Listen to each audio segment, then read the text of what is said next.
Black Ops. Tactical espionage wargaming. It's a modern-day skirmish war set with a great espionage kind of frosting on that wargame cake. You've seen us play a couple of games of this, so you're familiar with it by now. Today we're going to level up. We're going to take our wargaming to the next level by starting a campaign of Black Ops. And Guy Bowers has a campaign that is largely narrative with one simple rule for determining who wins. After every scenario, whoever wins that scenario gains 1 intel. That winner can then opt to roll a d6. If he rolls his intel or less, he gains a strategic victory. You play one more game with him as the attacker, and if he wins, he gains total victory. That's all there is to it. You link the scenarios, narratively, however makes sense. And that's what we're going to do here today. So to kind of give it that narrative, let's think up something just utterly implausible and ridiculous. There's a plague that may or may not be sick because the information that surrounds it is constantly changing and a lot of it looks fake. And if you stop and think about it for a minute, you kind of wonder, are the government forces really cracking down on people just for the sake of cracking down? Do they really care? It's very confusing. It's kind of a mess. And the Red Hats are people who want to be this, and this is horrible, but there are people out there that are like this. I know you're going to be shocked and appalled. They just want to be left alone. I know. Just terrible people. And don't worry, the government forces are not going to let that happen. So the people that want to be left alone want to get at the truth about what's really going on here. Of course, the government does not want the truth to get out because it would affect their ability to, infringe on the rights of their citizens. So now we need to figure out, now that we've said all that, we need to figure out which scenario we're going to play. Guy Bowers gives us 6 possible scenarios, and unless I miss my guess, this randomizer has 6 options. So look at that. Number 3 is going to be our scenario. And if we turn to that scenario page, what we find is that mission 3 is espionage. Hey, that's pretty appropriate. So Red Hats have to get important documents or equipment. They got to break into the area, steal the target, also known as a black job bag, or black bag job. I don't know what a black job bag would be. Attacking team must be in contact with the objective for 2 activations and then retreat off the board. So now we have to figure out what our target is, and I can kind of adjust that a little bit. So we're going to roll a d6 on that chart, and on a 1, it's going to be a communications or encryption device, and it's going to be located in number 4 is held at a local hotel. Play on the city board. That might be a problem. I don't really have a hotel. Oh, I'm sorry. It doesn't say hotel. It says it's being held at a local Taco Bell. Here is our city. Maybe a little bit light over here in this vacant lot on terrain. I've pressed into service some of my science fiction terrain to give it a more cluttered feel. I think some of these lanes of fire are a little wide. It's going to make life harder for our infiltrators. The Red Hats are going to have some trouble. Now, I know I said it's in the Taco Bell, but the intel that we're looking for is not. It's actually in this SUV right here. This alley makes for, it's actually a little closer to the center of the table, and so our infiltrators are going to have to come around to the back of the SUV. They're going to spend a turn opening the tailgate. That's going to be the first action. The second action will be actually securing the intel, and then they need to get out of there. Now, for our teams, let's take a look at those. Here are our factions. Over here on the left-hand side, we've got those horrible, no good, terrible fanatics that just want to be left alone. As you can see, we've got a leader. They're all armed with assault rifles, and then nobody special. We just have 8 fanatics. The guys in front, these are our veterans. They shoot a little better, they fight a little better, because they have been in the service. And you can tell they're veterans because they're kneeling down. The noobs, the guys that have never actually fought in an urban conflict, they're busy running around like Rambo waiting to catch a bullet. So that's all you got to remember for these guys. Kneelers are a little bit better than these guys. As you can see, they outnumber the security forces. These are classed as professionals. And I've got them separated in a couple of groups, but we'll go real quick. The guy holding the briefcase is armed with a shotgun. He is the leader. These 5 are all armed with pistols, and then we have a sniper team armed with a sniper rifle. Now, I have them broken out into 4 groups for a very good reason. They are defending the intel, and in this scenario, half of them are going to start on patrol. A quarter of them are going to start off board, and a quarter of them are going to be inside Taco Bell enjoying a fine meal of the best fast food Mexican style you can buy.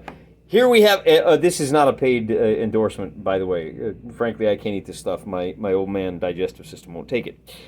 As you can see, I've got 4 cards here. Here, I'll count just to prove it. 1, 2, 3, 4. See, you can trust Mr. Wargaming. And I'm going to go ahead and shuffle these up. So we'll just kind of shuffle these up a little bit here. And I didn't specify it first, so we'll deal them out. The 1 and the 2 will start on patrol. 3 is going to start inside Taco Bell, and 4 is going to start off board. So these 2 guys are enjoying a fine meal. These 2 guys are starting off board, and then these 3 will start on patrol. Well, just to prove that it's ace and a 2. So let me set those guys up, and then they can start on any board they want, and we'll start flipping over cards. Let's go back to city. With only 3 guards on duty, our security personnel have opted to put the ace down here, the sniper up there, and their extra guard could go on either side. Now remember, they're going to be operated by the AI until the alarm is raised. We've put him over here thinking that this is a shorter course with a little more cover. Force those guys to come on over here. Well, big surprise. The attacking force is actually opting to come on from over here. And we'll slide down to take a look at what their avenue of attack is going to look like. We've got our leader, Donald, over here, a veteran and 2 soldiers on the left, a veteran and 2 soldiers on the right, and a veteran and a single soldier here on the left, and then 1 and 1 on the right. That's it. We're ready to get started. Let's shuffle these cards up and see who gets to go first. And once again, we're going to go ahead. You know, I'm not a big fan of games that leave a lot of accoutrements there on the board. But in this case, because I'm filming and I want you guys to see that I'm taking this seriously and trying to be honest, I'm going to go ahead and put these cards right on top of the 7-Eleven. And whichever card comes up first, I wonder if this fits. That's close enough. All right, Black King. So that's this guy right here. No, it's not. It's the sniper. The ace, go figure, it's the one guy that's not on camera yet. There he is, hiding down there at the end of the alley. Our ace is right here. Our specialist, the sniper, is down there. Now, he doesn't move the way most people do. Because he's a sentry, kind of an important point here. No one is actually on the board yet. These guys enter when their card is drawn. So I don't need to roll any reactions or anything. One thing I'll point out is that I have kind of shifted this guy. His gun is pointing the direction. You can only see straight ahead. This guy is pretty obvious. And then again, I spun, you can't see him, he's off camera. I spun the sniper so that he's facing that way. So they've got line of sight. On a red joker, our leader down here can either take an action or he can order anybody within 6 inches, which is these 2 sets of guys can now come on the board. And I guess what I'll do is just kind of pull these guys off. And that's going to be that moving 3 inches and they're out of sight means that he doesn't have any opportunity to see them just yet. Because they're within 12 inches, when that black ace comes up, okay, now he does have a chance to notice that there's some commotion. And that's where we have to roll to see if they're able to sneak on by. If you're moving less than 3 inches and you're behind cover the entire time, he doesn't get a test. Normally that test is just roll a d6, and on a 6 up, you notice there's a whole bunch of modifiers that will lower that. Actually, it's a little odd. He says you make a hiding test, and they have to roll a 6 up to be noticed. Yeah, some of this stuff, some of this stuff is backwards. It doesn't need to be. He says you roll, and they stay hidden unless they roll a 6 or higher. That number goes down if they've run, if there's noise markers, etc. Point being, because he is within 12 inches and there is a potential that he could observe those guys, even though the number's a little too high at this point. We have to go to the guard movement table, which looks a little something like this, right? And I know it's blurry, you know, IP issues. Essentially, you roll a d6, and you add one for every noise counter. And on the table, a 4 means patrol. He turns 180 degrees and then moves 6 inches. Lucky break for us. He says, man, I think I hear something over here. I think I'll go down to the... And by the way, notice that these security forces are blocking the drive-through. So typical. Next card. Red ace. Now we're going to bring our leader on. And if he moves 6 inches... Now, if he runs 9 inches, he cannot hide, but he is at least out of sight, and he is right there at 12 inches. There's cover behind him, so I think we're good with bringing him on. We're looking for that red jack. Okay, so these guys now are in the same situation where I'm actually going to bring them on a little further away. I'm just going to bring them up to this food truck here. They can move 6 inches, so that would be... that far. Oh, actually, let's go ahead and bring them up here. We're going to tuck them in behind this tree and this truck right here. Then these guys can move a grand total of 3 inches as well. And I think with the little snaky bit of movement, that's really about as far as they can go. I'm going to put my veteran in the back, but you shoot at groups, so that could be important later. Again, with just a 3-inch movement, we're going to have to bring him over here, these guys over to here, and they still stay hidden. We move on to the next card.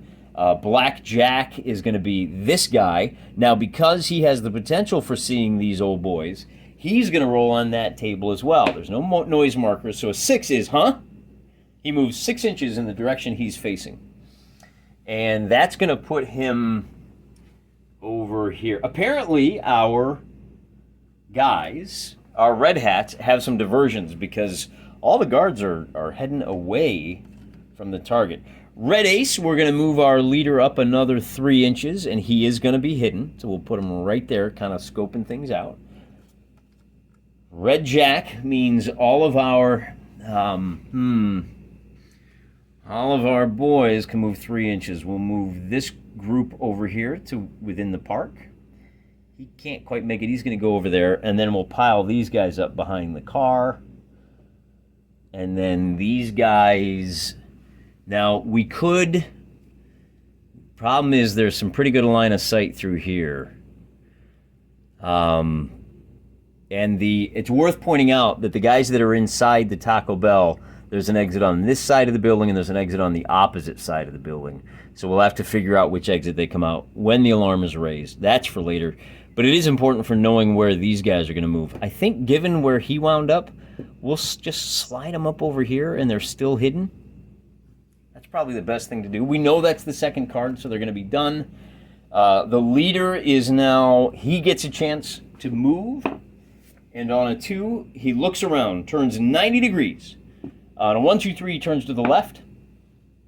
So he's going to turn to his left and he's going to look this way. And that's it for him. The ace is still in a situation where he can't detect them. On a 3, he turns 90 degrees, moves 3 inches. So on a 1, 2, 3, he turns left. So he turns left again, and he says, all right, I guess it was nothing. I'll saunter on back here. And now, these guys are all hidden. But on his next card, I think, I'm going to check the rules. I think he can start forcing these guys to make hiding tests on his turn. But it's not his turn. It's the heavy's turn way over there. Let's take a look at where he's at. And we'll measure to see if he is within 12 inches. That's 12 inches right there. So he is just going to hang out right there. He's in a bad position for our heroes.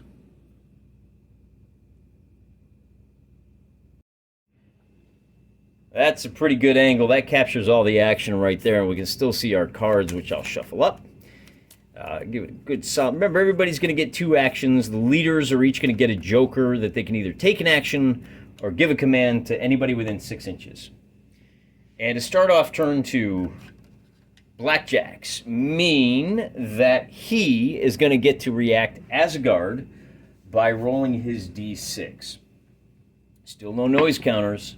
He is going to do no movement. That's all for the jacks. Then the heavy over there, he is still 12 inches away, so he's just watching the world go by. Now our ace has an option. Oh boy, this is where things get interesting.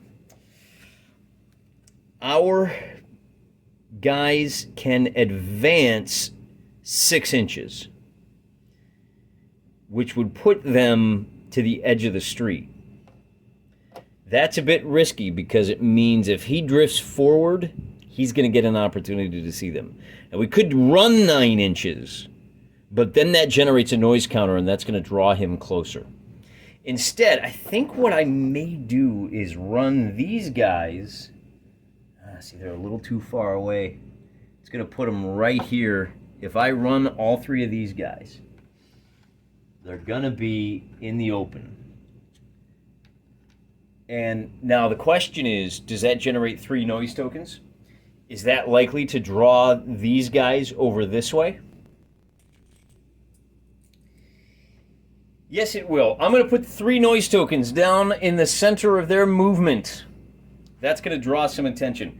Maybe we want to do that because maybe we want him moving that way, and maybe we want to advance these guys 6 inches to here. So they have merely advanced now, and I can bring this. Oh, he's our leader, though, isn't he? It's going to be 1.5 inches to there, and then 4.5 inches. Yeah, if they just advance, they can advance up to here. We're going to get close. We're going to hopefully this pace. Oh, you know what, though? Are these guys within 6 inches of the leader? Yes, they are. Okay, everybody was in 6 inches. I don't know if it needs a line of sight. I'm not even going to worry about it for right now. And then our leader gets to go, and our leader is going to, you know, he could make it to right here.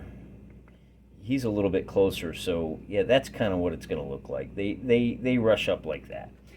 And then it's this ace. Now that we have 3 noise tokens on the board, and those will come off at the end of the turn, we're going to roll a d6 to see what his reaction is. And on a 3, add 3, guard moves 6 inches in the direction he is facing. And that's going to put him right here. Now, this is one of those kids, so he just walked right on by without noticing those guys, which I guess is, I don't know. I mean, do we say, oh, as soon as he hits this corner? But look at his 45-degree angle. They're still out of his view. So we'll go ahead and put him, you know, at the 6-inch mark. And this is where the smaller table really kind of does come into play, because our guys, you know, they were able to get up really close. And now we got some decisions to make. Red ace gets to go, and I think we're going to we're going to advance him to here. Now that he's close enough, these snipers are going to have some options. And I think I'll go ahead and kind of zoom in a little bit more now that things are getting tighter. That's all he can do is move to there. Red jacks. All right, now comes the key moment. What are we going to do here? I'm going to... oh, you know what? Hang on. These guys are facing this way. Important point for this game. Facing matters. If I move them, if I rotate them, they are classed as having moved. Okay, you know what? If they have to move anyway, I might as well go ahead and go 3 inches to here, here, and here. That gives them cover from that direction, and then they're going to shoot at this guy. Moving 3 inches means they don't have any, well, let's do all the movement first. But it means because they've moved, that means they don't have any, whatchamacallits, they don't have any penalties on their shooting. Likewise, I'm going to go ahead and bring this guy 3 inches to here, and I'm going to bring this guy 3 inches to here. And we are going to do what we can to light these guys up. I have one guy. Now, none of these three guys over here on the edge. Oh, I guess I moved a little, not quite far enough, huh? These three guys under the awning are going to move. Well, I got a couple of things I'm going to do. I'm going to move one of them to here. And I'm gonna move my veteran 6 inches to the corner. And then I got one more guy. I think I'll bring him up here to the pump jack. He's gonna hide behind, oh, my fingers are too fat. He's gonna hide behind the pump, and he's actually gonna take a shot at the leader as well. Because we're gonna try to light him up on the fire. But let me go ahead and... There you go. That's a pretty good looking shot. We've got a veteran over here. We've got a rookie there and another rookie right there behind that pump jack. And he's looking at, well, it's not a pump jack, it's a gas dispenser. There's our leader, and there's 3 more right there waiting. So let's do some gunfire. 1, 2, 3, 4, 5 shots in the open. All right, and since they moved, they only get 1 shot each. I've got 4 shots coming from non-veterans and 1 shot from a veteran. So the white dice need a 4 to hit, and the red die needs a 3. It's going to be a total of 2 hits on this guy right here. He's going to need to save, and his toughness is going to be on a 3-up. And he goes down. So he's now bleeding out, and we need 5 more noise tokens. Which, to be honest with you, given the way the sentries work, you know, I can put them out here, but it's not really going to make much difference because on their card, and that's it for their turn. So Black Ace, he is down. He can't do anything but bleed. Again with the Joker, he can't do anything but bleed. And then it's going to be Red Jack's get to go again. Oh, you know, I forgot this shot over here, too. Okay, so these 2 guys are now going to take aimed shots, which means, and they get to fire 4 times at him. And because they're taking aimed shots, their accuracy is going to be hitting on 3s. 2 hits, and he saves on 4s, and he saves both of them.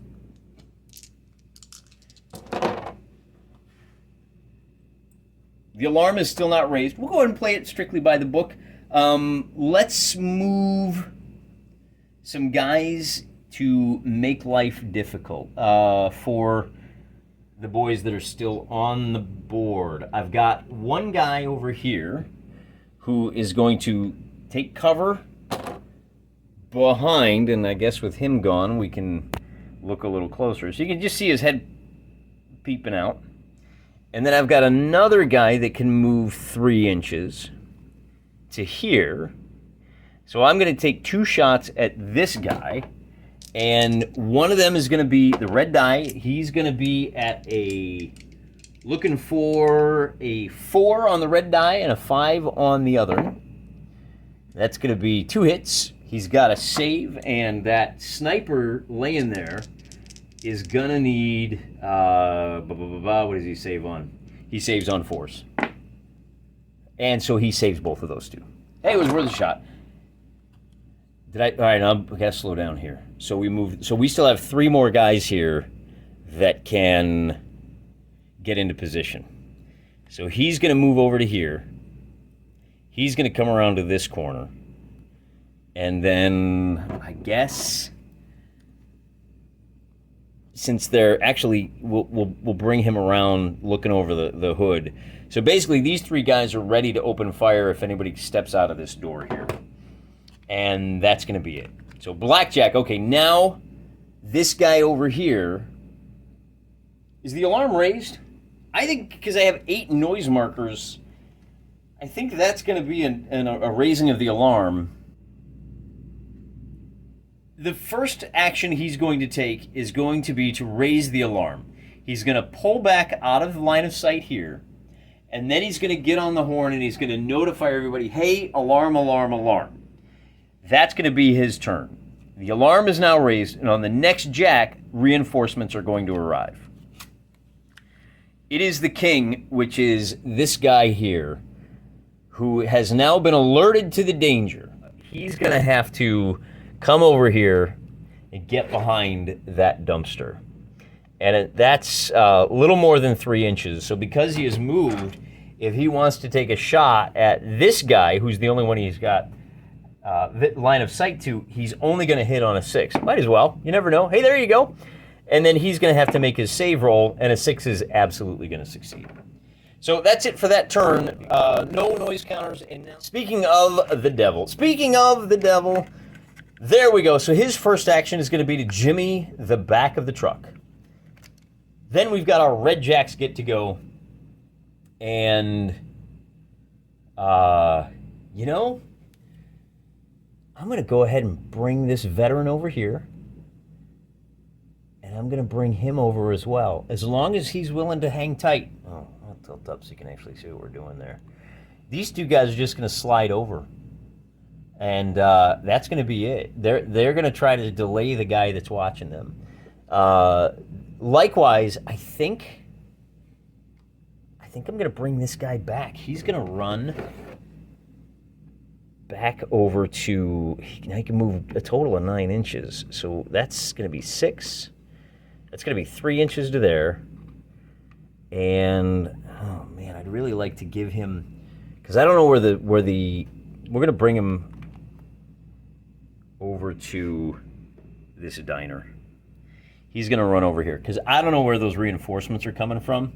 But I want to make sure that our guys are playing the game smart. Then we'll slide around over to here to figure out what to do with these 3 guys. And actually, there's 4 of them. He's going to pop back over there. And... yeah, these 3 guys here are holding their action. They're in reserve. They're all facing the door. So if anybody appears, they can do an interrupt, take the shot. Or if somebody within 6 inches activates as leader, then they're going to be able to act with him. Again, he doesn't do anything. Red Joker. So now I have a choice. He can either give these guys an order or he can steal the intel. We are going to steal the intel. So we have it in possession. Now they just need to retreat off that southern board, and it'll be a win for the Black Hats. And just like that, we're going to race him hell-bent for leather 9 inches all the way down to here. Then the Black King is going to go, and he doesn't have any shots. He's going to have to move 3 inches over to here. That sniper is going to take a shot at this guy. He has an accuracy of 4, but because that guy's in cover, he needs a 5 to hit, and he misses.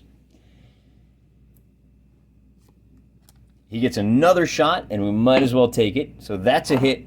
He is going to fail his save, and he's going to go down. The next card is going to be Black Jack, and now these guys come out. The question is going to be, the alarm is raised, first of all, 2 things. One, which door do the 2 agents come out? And it's going to be this door on a 1, 2, 3, this door on a 4, 5, 6. 1, 2, 3. So they come pouring out of the door of the Taco Bell with their salsa-stained fingers. Hey guys, what's going on? And of course, well, I got to move the car out of the way.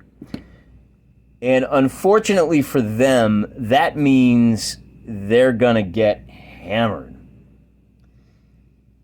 They've got 2 shots that are on reserve, and because the guy just appeared and they're ready for it, it's going to be 2 shots from regular guys, from noobs, and 1 shot from a veteran. And the soldier, it's, I think those all missed. It doesn't say. So it's going to be an even-Steven shot. Hey, no problem. That reserve goes bye-bye. They move out, and now they get 2 pistol shots. They're going to be shooting at guys in cover, which means they only hit on 5s, and they're firing at this group. Which guy doesn't really matter. They miss with both of their shots. And then these guys are going to come on. I probably should have moved first and then done my fire, but whatever. It's going to be that side on a 1, 2, 3, 4, 5, 6. So they're going to come on way over there. And I guess if they can come on anywhere... The problem here is that this is the section that has all kinds of cover.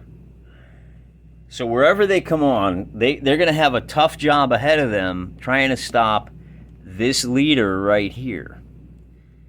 Don't want to come on here because you'll be stuck inside the fence and have to make a climb check, even though you've got better lines of sight. So I think all we can do really is run them up to here. And the good news is, at least this guy isn't going to get a clean shot at them. We've got one more black-hatted guard way over here that we have to deal with. And that's him. He can pop out, but because he moved, now he is in cover. He's shooting at a guy in cover. He only moved 3 inches, so that's going to be a total of, he needs a 5 to hit, and he misses. Which puts us ready for the next card. Red Jacks get to go. And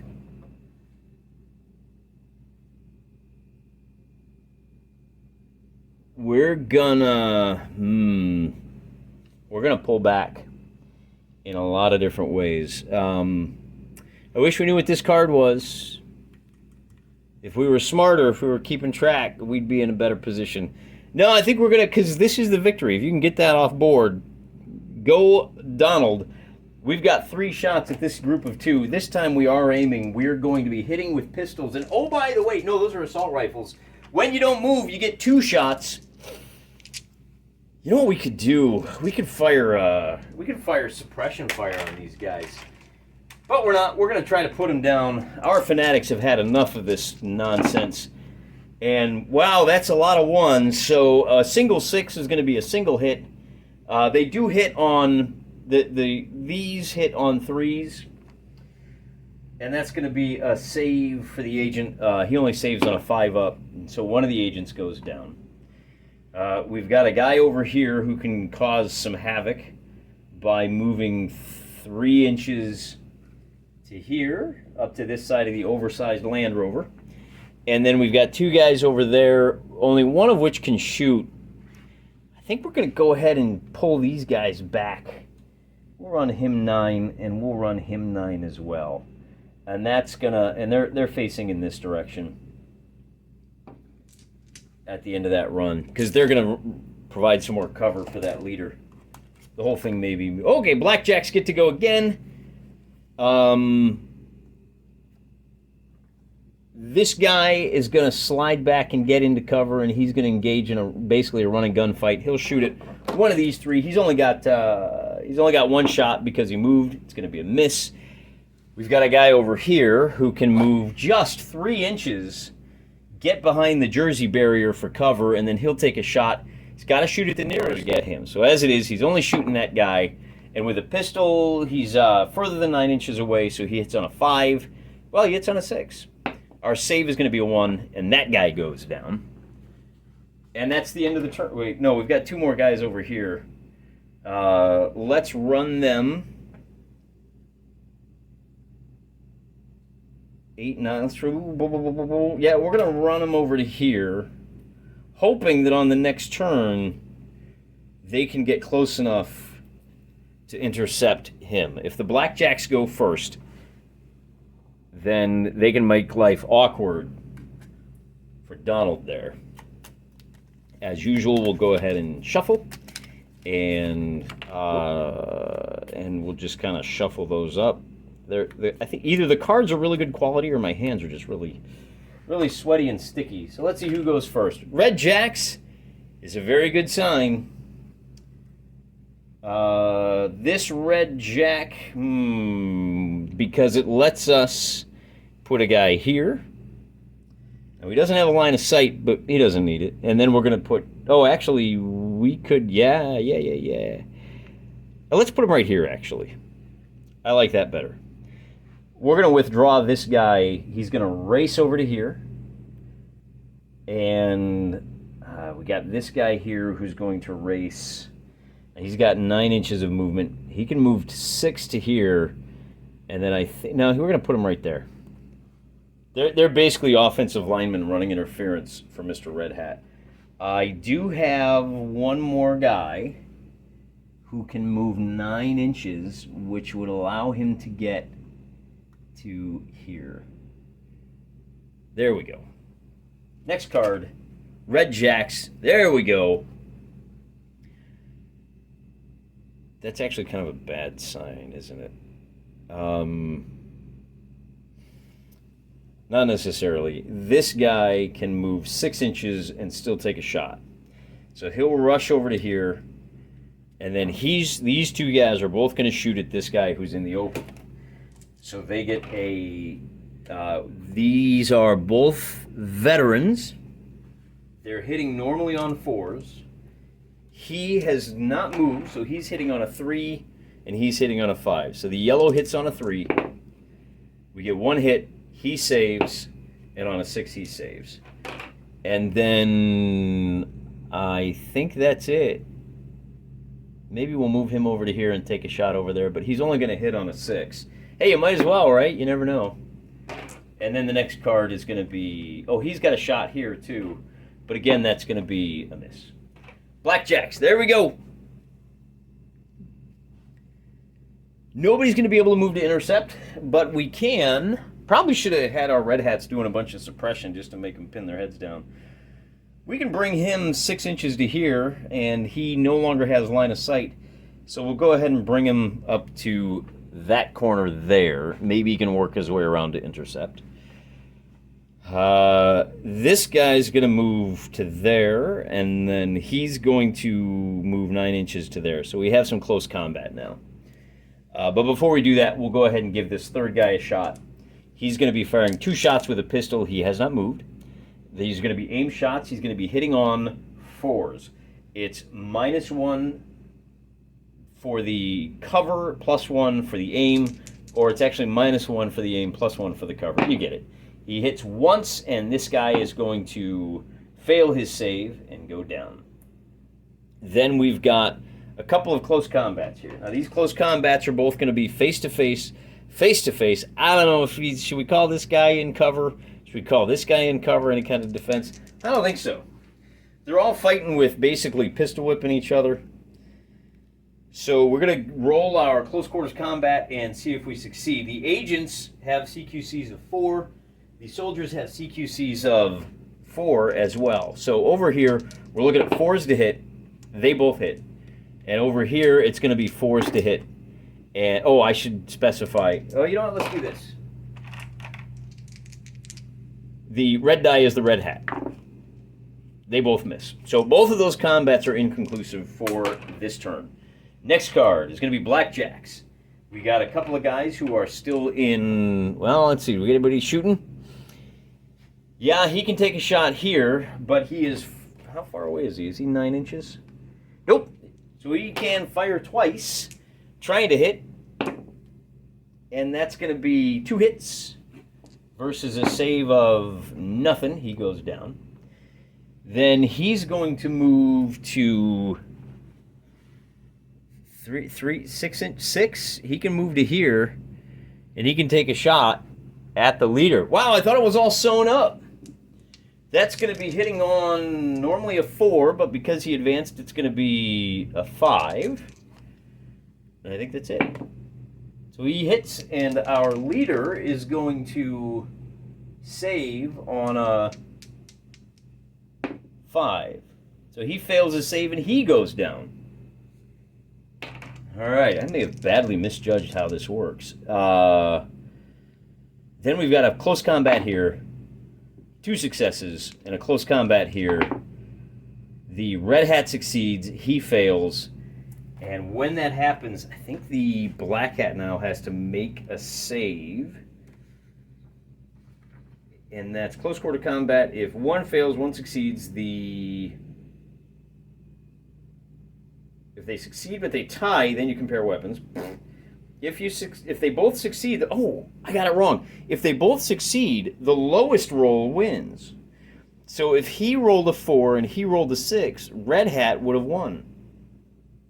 I got to remember that. Defender is wounded either way. So he's done. So on this one, if it was, I don't remember what the die roll was. If they both failed, let's just call it both a fail for this one. And move on to anybody else. He did. And then he took his shot as well. So it's on to Black Joker, gets nothing. Black King, now he can advance to Where's he want to go? He's going to advance 6 inches with his sniper rifle to, well, he's back here. He can swing around to here, which is 4 inches. Oh, he's going to have to come up to here. He's going to have to move a full 6. And he can take a shot at this guy. A 2 is going to be a miss. And then the red joker is useless because he's down. Black ace is useless. Red ace, he's down. Black ace is down. Black king gets to go. He's going to take another shot over here. The 2 is going to be a miss at the guy in cover, and the red ace is done. So cards did not come up in the order the red hats were looking for. We'll see. And you know what? This time I think I am going to go ahead and pull out all of the aces and the jokers, and we'll just kind of mix them up. And the intel is still laying there with the ace who's bleeding out. So order is going to be very important here. King gets a shot. This has just kind of devolved into a firefight, hasn't it? He gets a shot down here at the guy in cover, and he's going to miss. Red jack. All right. So he can run over here. And then he is not quite ready to get off board. Fair enough. Now, how many inches does it take to pick something up? Is it a full action to pick something up? I don't know that grabbing obvious intel is a major action. Let's call it 3 inches worth of movement. So we move 3 inches to there. He picked it up, and if he runs, he's still got 3 inches to make it to here, which is not quite enough movement to get completely out of the line. Well, it's out of the line of sight, but he's not completely around the corner here. He's going to go ahead and move to contact this guy. And now we've got a close quarters combat. I think these are the only 3 red hats left. It is. So we've got to look up what that means when you're outnumbered in close quarters combat. I think you roll, both of these guys roll their dice. He uses the standard. I think he gets a bonus. All right, because he's attacking from behind, he gets 2 dice to attack this guy, and he does not get to defend. Hitting on 4, so that's 1 hit. And also I found out that when you're hitting people in close quarters combat, they still get a save to see if they survive. But he gets a chance to do a hit as well. And he needed a 4 to do damage, so he just needs to make 1 save. And on a 4, the agents, that's a failure, so he goes down as well. The next card comes up, it's a king, and that's where he's going to move up to this bush. He is firing over here. Now, he is in cover. As he moves, he's not stationary. So this guy is going to be the red. Let's see, black hat is firing. He's got a accuracy of 4. Because he moved, he needs a 5, and because of the cover, he needs a 6. It is within close range, but that doesn't mean anything in this case. So he needed a 6 to hit and failed, and then the black jacks get to go. So he can run into... Oh no, you need to be able to see the guy and move by a straight line in order to engage in hand-to-hand combat. Close quarters combat. To be able to charge, you have to be able to see. If the check fails to enter, you have to move by the shortest distance. Given a choice between 2 targets, you got to move to fight the nearest. So the best he can do is either shoot this guy in the back, or he can engage in hand-to-hand combat. He gets to do a little backstab, hitting on 4s. That's 1 hit. And then this guy turns and says, "What?" So instead of being pistol whipped, he does fail his save. So he goes down. That's it for the black hats. Oh, I'm sorry, no, he's going to run into combat with this guy, but it's a straight combat now. We'll see who hits. Both of them succeeding on 4s. That's 1 hit on to the black hat, who needs to save. A 6 is going to be a save. We continue the game. I think it's the last black hat. Am I missing one? Yeah, you know what? He's been standing around like a chump, hasn't he? So he could have moved to here. And then now we can take a shot. Now we can take a shot on this activation. He moved. He's still in cover. He needs a 5 to hit, actually. Agents hit on a 4. becomes a 5 because he moved. Even if he's not in cover, still doesn't matter. And then, of course, we have that last jack where he gets off the table. So the Red Hats win despite a late-game surge by the Black Hats. That means the Red Hats have scored the intel, and they will get to keep the initiative on the next scenario. But we do have to roll on this chart to see how many intel they scored. Higher is better. And on a 6, they actually score 2 intel for getting the package off the board. And now they have a thumb drive that has the actual raw data for a double-blind study with an actual control group and an experimental group, which you can tell this is a fantasy because if there was like a fake plague raging the world, they would never let that kind of thing be produced, let alone let it be public. That's all we've got for today's first battle to see what happens. That way I can kind of prepare in the days off. But I'm not actually going to fight this until this goes live, and you guys have had a day or two to kind of chime in and tell me if you think this is way out of line, or once you see what the scenario is, if you think it's worth following up.